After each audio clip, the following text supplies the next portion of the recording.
Assalamualaikum warahmatullahi wabarakatuh. Selamat siang, Bapak dosen yang saya hormati. Perkenalkan, saya Gusdipa Pisantri dengan NIM 25181420110014 dengan prodi S1 Keperawatan kelas A dengan mata kuliah Pancasila. Pada kesempatan kali ini, saya akan membahas mengenai isu kenaikan harga bahan bakar minyak atau BBM di Indonesia.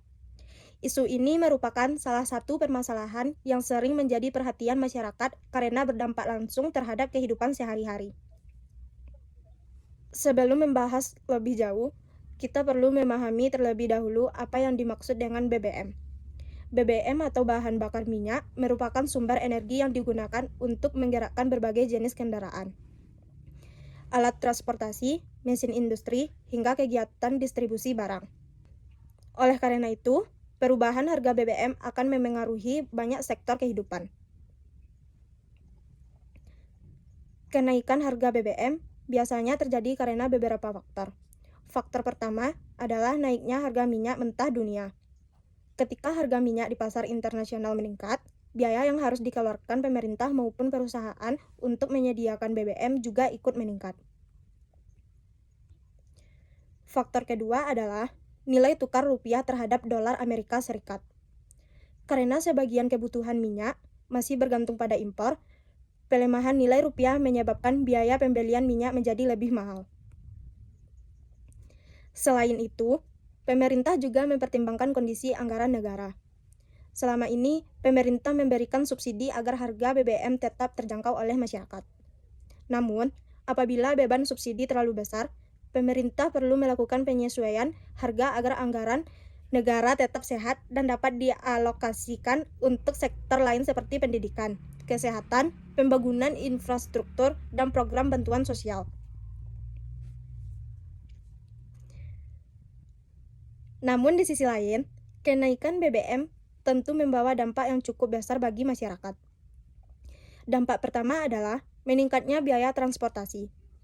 Baik kendaraan pribadi maupun kendaraan umum membutuhkan BBM sebagai sumber energi. Ketika harga BBM naik, biaya operasional kendaraan juga ikut naik. Akibatnya, tarif angkutan umum maupun biaya pengiriman barang menjadi lebih mahal. Dampak yang kedua adalah naiknya harga kebutuhan pokok. Barang-barang yang dijual di pasar harus didistribusikan menggunakan kendaraan. Ketika biaya transportasi meningkat, pedagang biasanya akan menaikkan harga jual barang untuk menutupi biaya tersebut. Inilah yang menyebabkan masyarakat merasakan kenaikan harga berbagai kebutuhan sehari-hari, seperti beras, sayur, minyak goreng, telur, hingga kebutuhan rumah tangga lainnya. Dampak berikutnya adalah meningkatnya inflasi. Inflasi merupakan kondisi ketika harga barang dan jasa secara umum mengalami kenaikan dalam jangka waktu tertentu. Jika inflasi tertentu tinggi, daya beli masyarakat akan menurun karena pendapatan yang dimiliki tidak lagi mampu membeli barang sebanyak sebelumnya. Kelompok masyarakat yang paling merasakan dampak kenaikan BBM adalah masyarakat berpenghasilan rendah.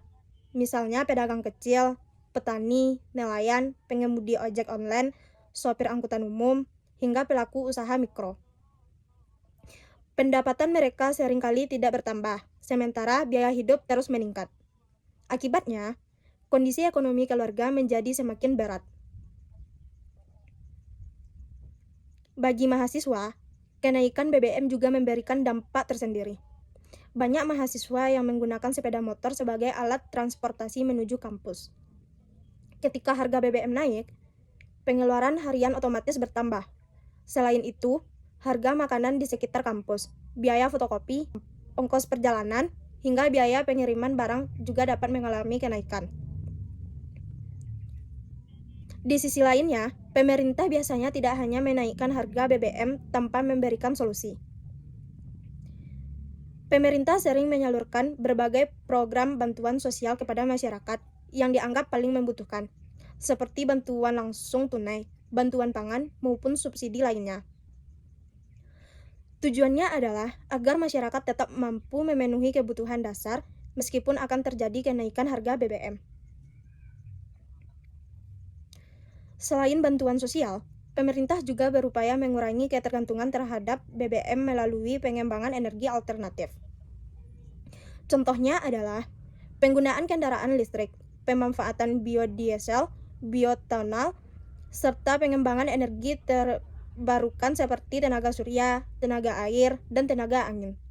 Langkah ini diharapkan mampu mengurangi konsumsi BBM dalam jangka panjang. Sebagai mahasiswa, kita juga memiliki peran dalam menghadapi isu kenaikan BBM. Walaupun kita tidak dapat menentukan kebijakan pemerintah, kita dapat memberikan kontribusi melalui tindakan sederhana.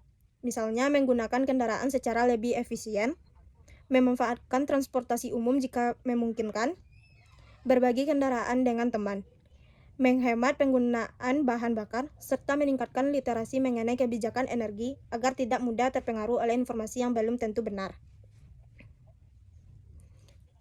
Selain itu, mahasiswa juga harus mampu menyampaikan kritik maupun saran secara santun dan berdasarkan data. Sebagai kaum intelektual, kita dituntut untuk melihat suatu kebijakan dari berbagai sudut pandang. Bukan hanya dari sisi dampak negatifnya, tetapi juga mempertimbangkan alasan ekonomi, kondisi keuangan negara, dan kepentingan masyarakat secara luas. Apabila kebijakan kenaikan BBM memang harus dilakukan, pemerintah perlu memastikan bahwa bantuan kepada masyarakat tepat sasaran, transportasi umum semakin baik, lapangan pekerjaan tetap tersedia, serta harga kebutuhan pokok dapat dikendalikan agar masyarakat tidak semakin terbebani. Dari pembahasan tersebut, dapat kita simpulkan bahwa kenaikan harga BBM merupakan persoalan yang sangat kompleks. Di satu sisi, pemerintah harus menjaga stabilitas anggaran negara dan ketahanan energi.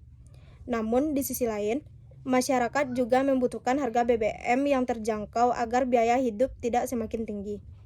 Oleh karena itu, diperlukan keseimbangan antara kebijakan pemerintah, pengawasan terhadap pelaksanaannya, serta partisipasi aktif masyarakat dalam menggunakan energi secara lebih bijaksana. Sebagai penutup, saya ingin menyampaikan bahwa isu kenaikan BBM bukan hanya sekedar persoalan naik atau turunnya harga bahan bakar. Isu ini berkaitan dengan kondisi ekonomi, kesejahteraan masyarakat, pembangunan nasional, hingga masa depan ketahanan energi Indonesia. Sebagai mahasiswa, kita diharapkan mampu berpikir kritis, memahami setiap kebijakan serta objektif, serta memberikan solusi yang membangun demi kemajuan bangsa. Sekian pemaparan dari saya. Kalau ada kata yang salah, mohon maaf. Wassalamualaikum warahmatullahi wabarakatuh.